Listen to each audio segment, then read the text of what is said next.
O Supremo já definiu na semana passada que vai julgar o mandado de segurança relacionado à suspeição de Moro como juiz, no caso Lula.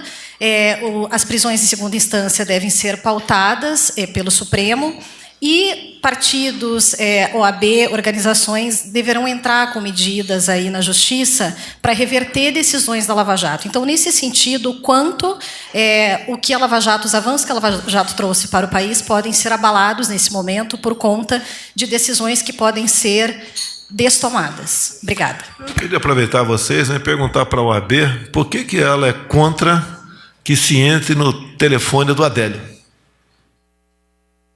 Por que o OAB é contra isso e tem ações nesse sentido? Até depois do que o advogado Adélio falou, que quem está pagando ele é quem não quer que seja descoberto quem seja o mandante. E depois, no meu entender, foi leviana, no meu entender, a acusação de empresas de televisão, né, estão pagando o Adélio. Então, essa questão do Moro. Olha só, Moro, eu conhecia pela televisão. Um primeiro contato com ele foi no aeroporto, eu acho que uns 4, 5 meses antes das eleições, onde eu apertei a mão dele e ele passou quase que batido, levei pancada da imprensa por causa disso, tudo bem.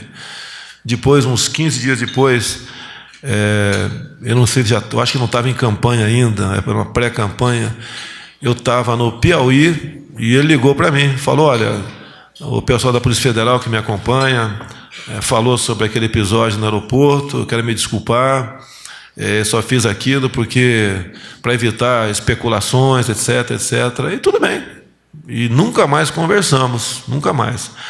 A conversa que eu tive com ele foi depois do segundo turno na minha casa. Nunca conversei com ele. A minha esposa já conversou por telefone com a esposa dele, isso sim, mas eu nunca conversei com ele. Então, não existe alguns especulando que havia prometido para ele o Ministério da Justiça, se caso eu chegasse. Ele não entrou em campo, não fez campanha para mim. E muito pelo contrário, até o que eu falava durante a pré-campanha, que o Supremo merecia ter gente do perfil dele. É isso que eu falei muito. E agora estou falando que o Supremo está na hora de ter um evangélico lá, em especial depois da decisão de ontem.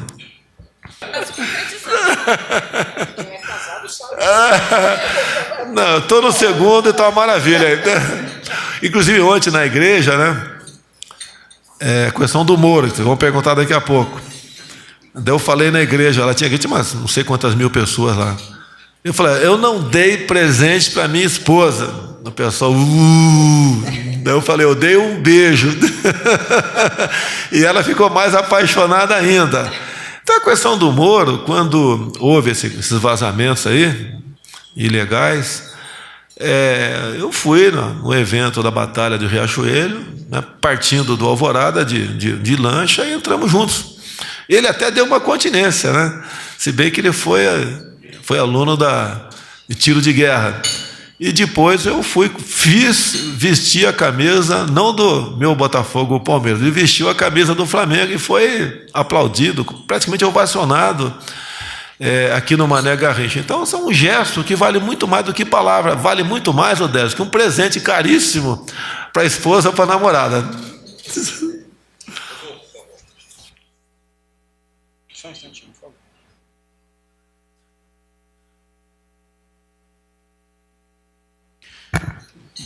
Presidente, bom dia. Tá ligado? Presidente, bom dia. Primeiro de tudo, também queria agradecer pelo carinho e pela recepção aos setoristas do Palácio do Planalto. A minha pergunta, ela, ainda com base na demissão do ministro Santos Cruz, e as informações publicadas de que ele foi demitido por conta de um racha entre a ala ideológica e a militar, eu faço a seguinte pergunta, presidente. Até qual ponto a ideologia de Olavo de Carvalho e a influência dos filhos do senhor está acima da liturgia do cargo da presidência da República e até qual ponto isso pode interferir no relacionamento interno do governo? Eu nunca me reuni aqui, tem um na minha frente, com os generais aqui. Nunca. Atenção, só general vão bater um papo aqui. Ou só aqueles que são simpáticos com o Olavo de Carvalho. Isso nunca existiu. Mas é natural se especular nessa área. Como disse agora há pouco, eu não via nenhuma tuitada até o momento aqui do Olavo de Carvalho. Não houve comemoração de nenhum lado, nem de outro, e nem críticas. É a vida que segue.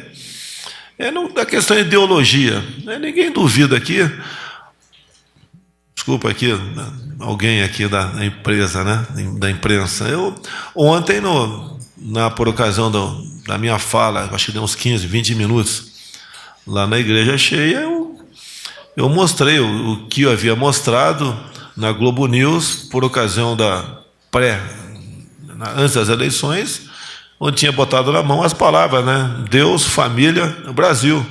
Então, certas questões que a gente tem que valorizar, porque nós perdemos, basicamente, essa tradição, essa cultura nossa de cantar nacional, de hastear a bandeira, de preservar a família, respeitar as religiões, não ser favorável ao controle social da mídia, que a esquerda era favorável e quase aprovaram isso daí.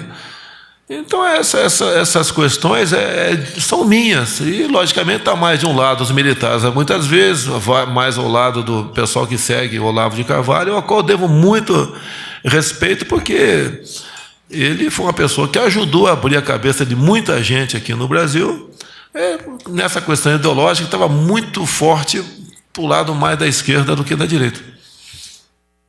Obrigado, presidente. A Renata Agostini, do Estado de São Paulo. Tudo bem, Renata? Meu primeiro emprego no Estado de São Paulo. Não, entreguei jornal. Em Eldorado Paulista, a aviação 9 de julho, por volta de 13h, chegava um ônibus de São Paulo, 30 e poucos jornais, eu que entregava os jornais. E de vez em quando era comum em jornal a mais, né? Eu li o Estado de São Paulo, e depois passei a ser colaborador também, fazendo Palavras Cruzadas, e tem umas 20 publicações nesse sentido. E você vê como são as coisas. Naquele tempo o jornal não circulava segunda-feira. Okay? Não, copiar não fazia. Eu fazia, mandava pelos correios e o jornal publicava. E quando publicava, quando chegava o jornal Eldorado Paulista, eu abria rapidamente, né? E quando eu publicava, todos os jornais que eu entregava, uns 30 e poucos, eu batia na porta, olha, a página tal tem uma matéria minha aí com o Eldorado Paulista. Tá? E eu aprendi um pouquinho de português via Instituto Universal Brasileiro por Correspondência, bem como eletricidade, que eu tinha dificuldade naquela época. Presidente Renato Agostini, do Estadão. A gente viu nas últimas semanas, nos últimos dias, né, ataques, notícias de ataques a procuradores, delegados da PF, juízes, até o ministro Sérgio Moro. O senhor é conhecido por ser um entusiasta do WhatsApp, sua equipe também. Entusiasta do quê? WhatsApp. Tá. O senhor tem usado ainda os aplicativos como o WhatsApp, eu não sei se o senhor usa o Telegram, quer tomar alguma medida, tem preocupação ou indicação direta à sua equipe para que deixe de usar esse aplicativo? Como é que vocês vão lidar com isso? Não, da minha parte aqui, apesar de quem está ao meu lado pedir mais cuidado, eu continuo agindo da mesma maneira. Eu não tenho nada a esconder. Eu não tenho problemas. Em nenhum momento chegou alguém aqui para mim, reservadamente, muda essa vírgula nesse decreto que você vai publicar, que a gente conversa lá fora depois. Eu não tenho esse problema nenhum, zero. Não há uma preocupação de segurança das informações do governo, de Estado? A gente já teve, não de hacker, mas lá atrás, episódio de espionagem do presidente, né, do governo, por um outro país, no caso dos Estados Unidos. Né? Olha só, a única forma de se comunicar com segurança total é pessoalmente. Isso quando tratamos, vou tratar hoje à tarde a ida do Japão, né, o que a gente vai conversar, com qual é bilateral mais importante, quem vamos botar na sala e discutir esse assunto, como isso aconteceu quando tive com o Trump, com todos os outros chefes de Estado, pessoalmente. Agora, nós sabemos que se existe um telefone grampeado no Brasil, esse telefone é o meu. Não tenho problemas de conversar com ninguém. Estou muito bem casado, graças a Deus. Então não tenho zero problema. Mas só para ficar claro, desculpa, o senhor usa ainda o WhatsApp? Uso. Hoje mesmo de manhã, postei uma matéria no Facebook, eu botei lá Fiesp. Quando uma imagem fala mais do que as palavras. Tá? Então a gente continua fazendo a mesma coisa. Logicamente, eu tenho reservadamente a linha de transmissão só para ministro, só para esse tipo, só para aquele perfil de pessoa, sou jornalista, né? E a gente divulga para esse setor quando interessa, nos interessa, mas nada de que eu possa me preocupar. Eu até gostaria, conversei com o pessoal, antes de publicar um decreto, antes de assinar um decreto, publicar até no Diário Oficial não seria adequado. Em algum local o pessoal ter acesso e até opinar se tem uma coisa errada ali, para a gente não errar quando for assinado. Obrigado, presidente. Vamos. Se vocês quiserem aqui, estou à disposição. Não, presidente. Não. Isso aí vai me dar muito trabalho, presidente, por favor. Simone, por favor. Simone Iglesias, do Bloomberg. Bom dia, presidente. Estou aqui. Obrigada, viu? Porque a gente, setoristas aqui do Planalto, a gente geralmente toma um café da manhã por ano com os presidentes, que é no Natal. Então, obrigada por ter nos recebido no momento que não é o Natal. E esperamos um de Natal também, se puder fazer recorrentemente também agradecemos.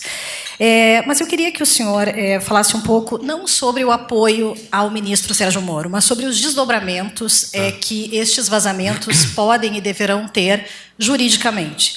O Supremo já definiu na semana passada que vai julgar a mandado de segurança relacionado à suspeição de Moro como juiz, no caso Lula. As prisões em segunda instância devem ser pautadas pelo Supremo e partidos, OAB, organizações deverão entrar com medidas aí na Justiça para reverter decisões da Lava Jato. Então, nesse sentido, o que a Lava Jato, os avanços que a Lava Jato trouxe para o país podem ser abalados nesse momento por conta de decisões que podem ser destomadas. Obrigada. Eu queria aproveitar vocês e perguntar para a OAB por que ela é contra que se entre no telefone do Adélio.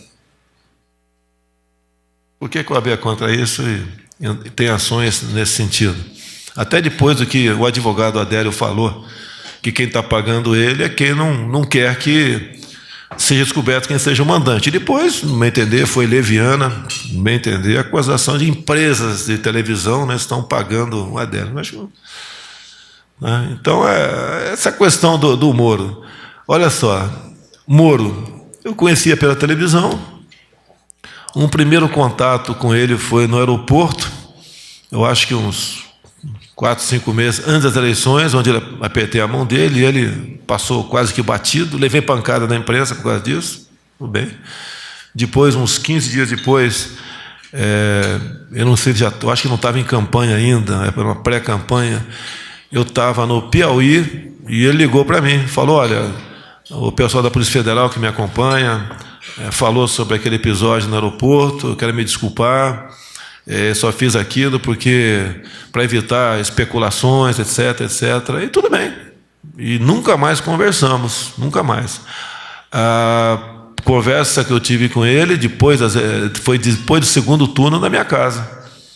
Nunca conversei com ele. A minha esposa já conversou por telefone com a esposa dele, isso sim, mas eu nunca conversei com ele. Então não existe alguns especulando que havia prometido para ele o Ministério da Justiça, se caso eu chegasse. Ele não entrou em campo, não fez campanha para mim. E muito pelo contrário, até o que eu falava durante a pré-campanha é que o Supremo merecia ter gente do perfil dele. É isso que eu falei muito. E agora estou falando que o Supremo está na hora de ter um evangélico lá, em especial depois da decisão de ontem. Obrigado, presidente. Igor Gadelha, revista Cruzoé. Bom dia, presidente. Obrigado mais uma vez aí. Ainda nessa questão do Moro, eu queria ir pelo lado da investigação.